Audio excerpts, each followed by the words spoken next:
예레미야서 51장 말씀입니다. 예레미야서가 총 52장으로 되어 있지만은 마지막 52장은 예레미야가 쓴 것이 아니라 그 서기관 바룩이 추가로 부록처럼 쓴 것이기 때문에 예레미야서는 오늘 본장 51장으로 끝이 난다고 봐야 됩니다.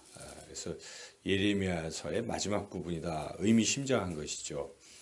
마지막 부분이 무엇이라고 기록되어 있는가? 이 마지막 부분은 바벨론이 멸망할 것이다 라고 기록되어 있고, 그리고 이스라엘 백성은 구원받을 것이다, 이런 내용이 결론입니다. 이 예레미야서 내내 이 이스라엘에 대한 심판 이야기가 주를 이루었습니다. 하나님의 백성 이스라엘이 하나님 앞에 범죄하여 바벨론의 포로로 끌려가게 될 것이다, 이 얘기가 계속 나왔었고, 그로 인해서 이스라엘 백성들은 왕과 함께 예레미야를 이제 싫어하고 죽이려 하고 괴롭히고 그랬죠. 듣기 싫은 소리였기 때문에. 그러나 예레미야가 전하려고 했던 것은 이스라엘의 그 어떤 이스라엘을 저주하고 그러는 게 아닙니다. 그런 죄악 가운데에서 징계를 받을 것이니까 징계를 잘 견디고 하나님께로 돌아오라 하는 것이 핵심인 것이죠. 그래서 지금 예레미야는 마지막 결론에서 이스라엘 백성에게 돌아올 것을 촉구하고, 이스라엘을 괴롭혔던 그 예루살렘 성전을 회파했던 바벨론은 비참한 운명을 맞게 될 것이다, 이걸 지금 전하고 있는 것이죠. 그래서 우리가 성경은 복음인 것입니다. 결국 하나님께서 피값으로 사신 교회, 또 그 하나님의 백성들, 하나님의 자녀들을 결국은 구원하실 것이다, 그 말씀을 하시는 것이죠. 그러나 이 세상 살면서 죄악 가운데 자꾸 빠지고 그렇기 때문에 하나님이 때로는 징계도 하시고 그런 경고를 주시는 것이죠. 그런데 하나님이 하시고 하시는 말씀은 돌아오라, 이런 말씀이 하나님의 말씀입니다. 그래서 우리가 이제 이 예레미야서의 결론 부분을 살펴보는데, 마지막 51장 굉장히 긴 말씀인데, 여기에 주 내용은 우리가 읽은 그대로 이 바벨론이 황무지처럼 변하게 될 것이다, 그 예언이죠.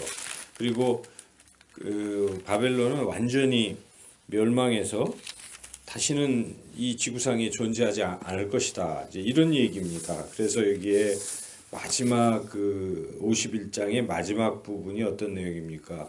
예레미야가 이 스라야라는 이제 그곳에 지금 포로로 끌려가는 스라야에게 이 예언서를 다 기록해서 주고, 그걸 가져가서 바벨론에 가서 읽으라는 것이죠. 지금 아마 이 51장 부분이겠죠. 바벨론은 멸망할 것이다 하는 것을 바벨론 땅에 가서 다 이렇게 예언처럼 읽고, 그리고 그것을 강물 속에, 유브라데 강물 속에 돌에 매가지고 빠뜨려라, 이 얘기는 무엇입니까? 다시는 이것은 번복될 수가 없다는 것이죠. 그 예언의 내용을 바다 깊은 곳에 빠뜨림으로써 다시 어떻게 고칠 수도 없고 바꿀 수도 없이 확정적이다, 그 바벨론은 확실히 멸망할 것이다 하는 그 마지막 예언의 부분이죠. 우리가 읽었던 마지막 부분이 이제 그 얘기 아니겠습니까? 그래서 이 말씀을 통해서 우리가 깨닫게 되는 첫 번째 교훈은, 하나님을 대적하는 이 사탄, 마귀의 세력은 반드시 진멸되고 말 것이다. 깊은 강물 속에 빠뜨려져서 다시 나올 수 없는 것처럼 진멸될 것이다. 그래서 우리가 요한계시록 마지막 부분에 보면 사탄 마귀는 그 끝을 알 수 없는 무저갱 속에 그 빠져가는 것이 아닙니까? 무저갱에 갇히는 것입니다. 다시는 나올 수가 없는 것이죠. 그래서 우리는 아무리 사탄 마귀가 때로는 힘을 뻘치고 세력을 뭐 강성하게 하고 이럴지라도 우리는 어떻게 생각해야 됩니까? 그들의 운명은 결국은 망하게 될 것이다, 이것을 우리가 알기 때문에 우리는 담대할 수가 있습니다.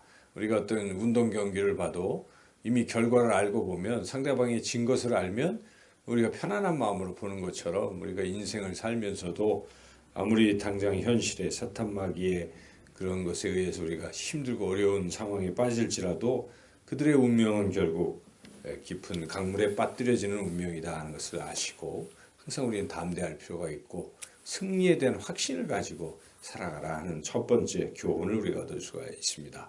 또 두 번째 교훈은 이 오늘 본문에 보면 하나님의 백성은 하나님께서 다시 살려주시겠다 이런 말씀이죠. 그래서 이 바벨론의 포로에서 빨리 벗어나라. 바벨론이 멸망할 때 너희들이 그 속에 있지 말고 거기서 빨리 벗어나라 라고 하나님께서 또 그렇게 말씀하십니다. 그래서 하나님의 백성은 비록 범죄하고 잘못했을지라도 하나님이 한번 택하신 하나님의 백성이기 때문에 결국은 구원하신다 하는 것입니다. 비록 이스라엘이 계속 우리가 알지만 역사 속에서 하나님을 대적하고 우상을 섬기고 뭐 나쁜 짓을 많이 했지만 그러나 하나님께서 택하신 백성인지라 결국은 하나님은 구원하시는 것입니다. 이스라엘 백성은 구원하시는 것이죠. 그래서